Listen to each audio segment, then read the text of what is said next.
Hi guys.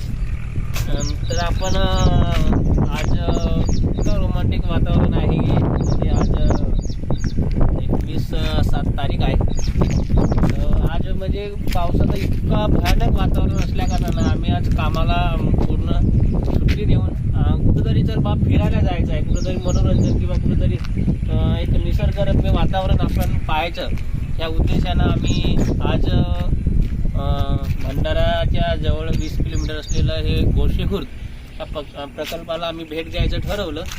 आणि त्यामध्ये आम्ही हे आयटेन घेऊन मी हाजीतू आणि हे सोनू तिघे जण इथं आलो आहे. तर खरंच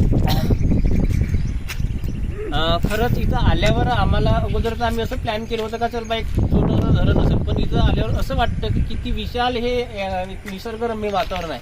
आणि याच्यामध्ये आम्ही परत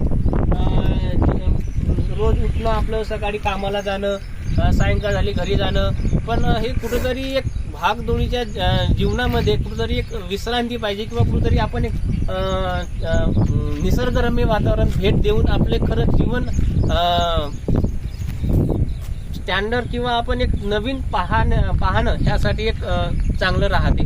म्हणूनच आम्ही इथं यायचं खरंच ठरवलं. आणि आल्यानंतर खरंच असं वाटलं की खूपच छान असं एक निसर्गरम्य वातावरण आहे. तर खरंच तुम्हाला जर कुठं जवळपास इथं असं आलं कधी जर तुम्ही फ्री असेल तर खरंच इथं येऊन खरंच भेट द्या. खूप मोठं असं एक सागर आहे, एक 36 दरवाज्याचं एक धरण बनवलेलं आहे इथं, चांगलं आहे.